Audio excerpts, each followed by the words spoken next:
Ассаламу алейкум ва рахматуллахи ва баракатуху. Урматтуу эжекелер, урматтуу устазалар.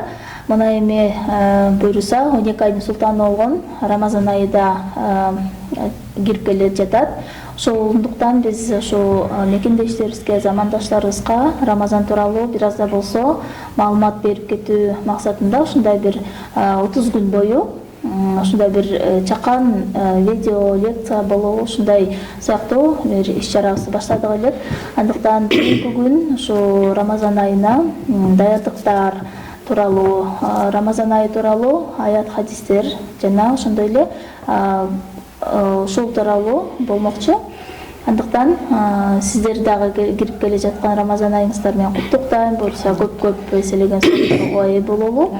Алгач эле ушу орозо тууралуу кандай хадистер, ушу кандай хадис аяттар түшкөн, ушу орозону фарз кылган кандай аят бар, ошол тууралуу айтып берсеңиздер. Бисмилlah. Ассаламу алейкум ва рахматуллахи ва баракатух. Сиздин дагы кирип келген Рамазан айыңыз менен. Албетте, биринчиден аяттан айтсак, Бакара сүрөсү 180 аят. Албетте, силерден мурдакыларга фарз кылынгандай эле Рамазан айынын орозосун силерге фарз кылдык деп айтылган. Жана ошондой эле Рамазан айы айлардын султаны деп азыр өзүңүз айтып кеткендей эле 12 ай жетик иштик жыргадык, 11 ай жетик иштик жыргадык, 1 ай ушул айды урматтап, сыйлап, жок дегенде ошол өзүбүздүн организмди карап, ден соолугубузду чындап, ушул Рамазан айында орозо тутууду Аллах Таала бизге фарз кылды. Жана ошондой эле Рамазан айында 3кө бөлдү. Биринчиси рахмат, экинчиси магфират, үчүнчүсү итко. Яндарда тозоктон сактанабыз. Кимде ким ушул орозону Рамазан айынын орозосун тутса, ушундай 3 фазилетке ээ болот.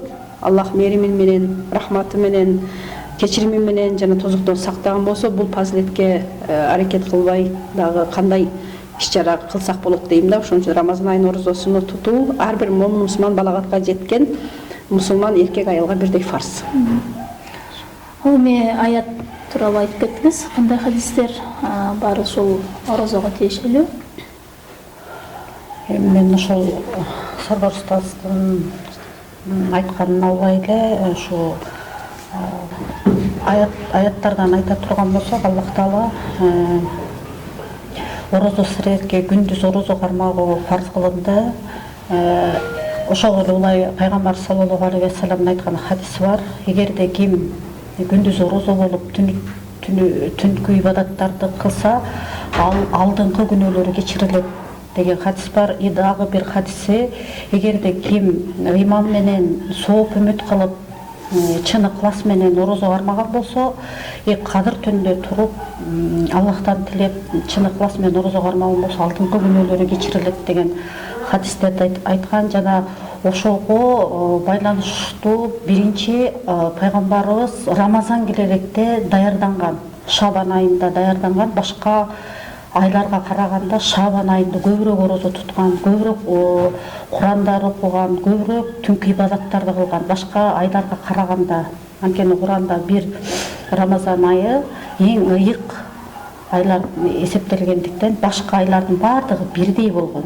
Анан ошон үчүн пайгамбарыбыз ушу Шабан айын өзгөчөлөнтүп, башка айларга караганда Рамазанга даярдыктарды көп көргөн да. Ошондуктан биз ага чейин иншаллах даярдандык. Ошол орозо, куттуу орозо кирип келатат. Эми да ошол келаткан коногубузду тосуп, анан жакшы узатуу алууга Аллах Таала насип кылган болсун.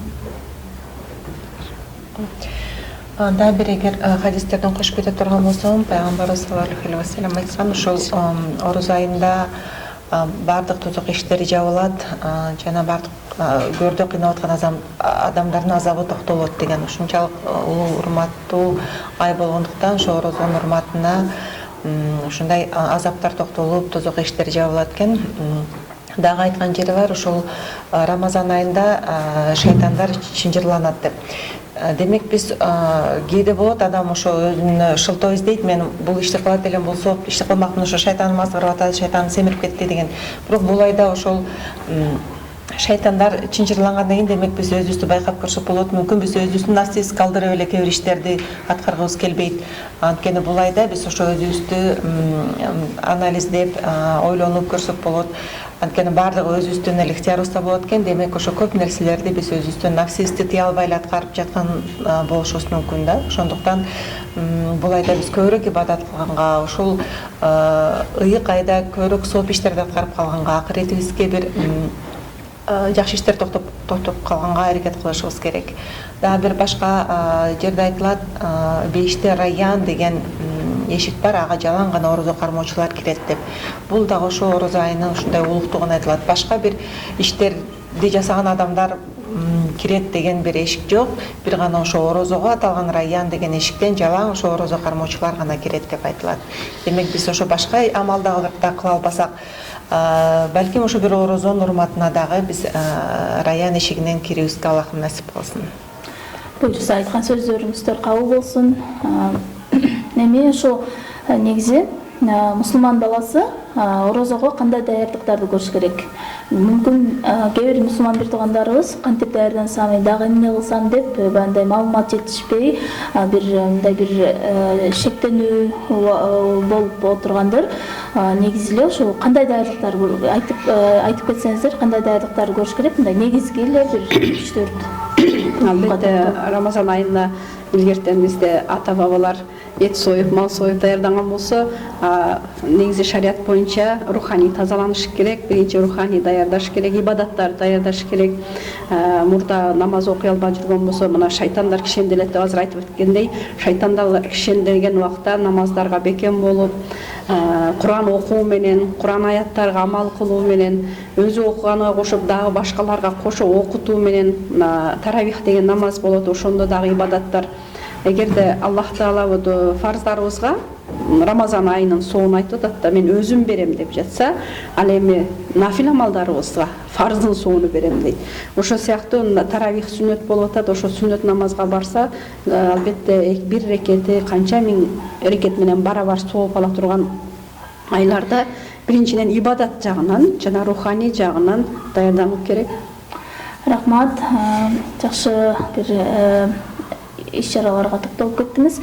Негизи эле ошо бүгүн кээ бир мусулман бир туугандарыбыз адашып же билбегендиктен айтып алууда да Арапа күнү деп айткандар болуп атат да. Негизи эле ушул элибизде шектик деп коет же айбашы деп коет. Ушул айбашы, шектик жана Арапа күндөрү тууралуу мындай айырмасын, бири-бири кандай айырмаланат жана кайсынысы качан аталат, ошо тууралуу айтсаңыз.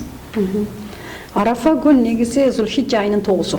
Бул Адам алейхиссалам менен Хава энебиздин жолуккан күнү деп илгертен эле хадистердин аяттардан баян кылынгандай эле, Арафа күн ушул 365 күн деп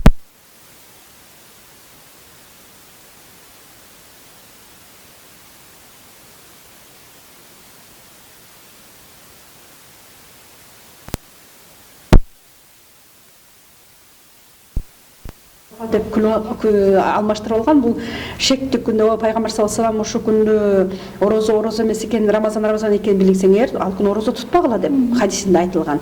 Бирок буга чейин карыз тутуп жүргөндөр бар, же болбосо күнүмдүк адат сүннөт орозолору бар, ардүшөм, пайшем туткан, ошол күнгө туш келсе, ал орозосун тутуп алса, ачып алыштын кереги жок. Ушул күндү Арафа деп мына көпчүлүк майрамыңыз менен дегендер бар. Бул кадимки эле ошо илимдүү, билимдүү айды көрө турган алымдарыбыздын биле турган күнү да. Алар Арафта деп билишип атат, билди деген күн. Ошол менен Рамазан айынын акыркысы болот. Алда ал күндө элдер Арафа күн деп алышат. Ал Арафа күн эмес, ал деле эртең айт болобу же болбойбу деген маселеде илимдүүлөр ошо шектенип турат. Ачайлыбы, Рамазанды чыгарайлыбы же чыгарбайлыбы деп. Даже ай мисалы бир планетанын жарым жагында көрүнсө, жарым жагында көрүнбөйт. США-да или Америкада айт болуп атат экен деп эле биз аларга кошуп айтты албайбыз. Биздин Кыргызстан мамлекетинде кандай ай көрсө, биздин муфтият, казияттагы илимдүүлөр кантип жарыя берсе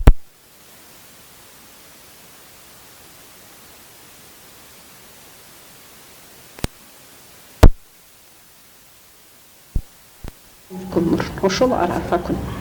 Рахмат, эжекелер, абдан бир маанилүү, баалуу маалыматтар айтылып өттү. буйрсам ар бир мусулманга мындай бир өзүнүн шарты менен, өзүнүн эрежеси менен толук кандуу орозо кармаганга жараткан насип кылсын. Сиздерге чоң рахмат. Орозо келе жаткан орозоңуздар менен дагы бир жолу куттуктайм. Ассаламу алейкум ва рахматуллахи ва баракатух.